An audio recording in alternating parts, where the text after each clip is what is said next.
Audio video सुनवा आ देखवा के लेल हमर चैनल मौसम चौधरी इंटरटेनमेंट के लाल बटन दबा के चैनल के सब्सक्राइब करी और घंटी के निशान जरूर दबाएं।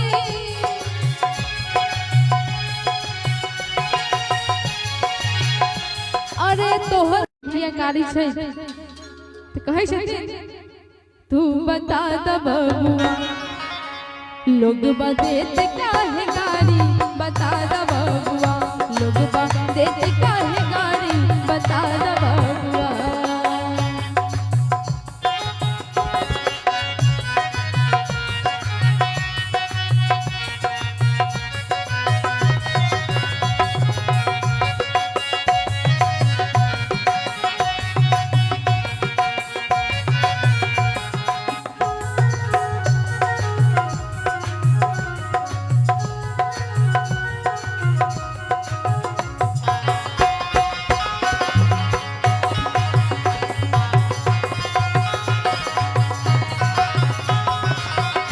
और कहे छथिन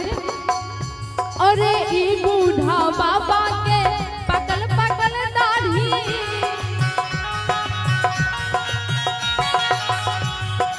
और जहन विवाह में जेना कि एतऽ से बरियाती जेथिन तहन जिनका साथ दादा बाबा जी जे भी जेथिन तो उनके सबके कहे छथिन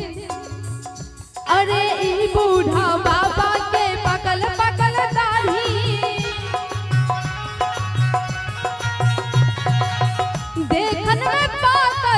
देखन में पाकर खाए भर थारी बता द बबुआ तू बता द बबुआ आ लोग बदेत काहे गाड़ी बता द बबुआ लोग बदेत काहे गाड़ी बता द बबुआ।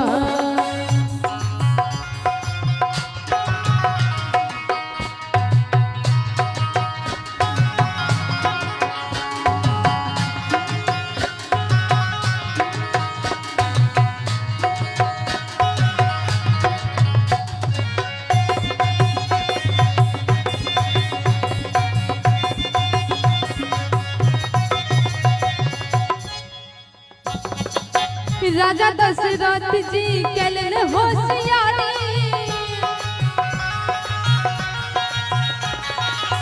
राजा दशरथ जी केलन होशियारी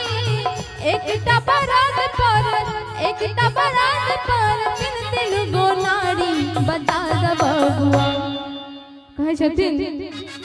कि राजा दशरथ जी जय हो अरे केलन होशियारी बता दा बबुआ कि लोग बदेत काहे गाड़ी बता द बबुआ लोग बदेत काहे गाड़ी बता द बबुआ। राम जी से पूछे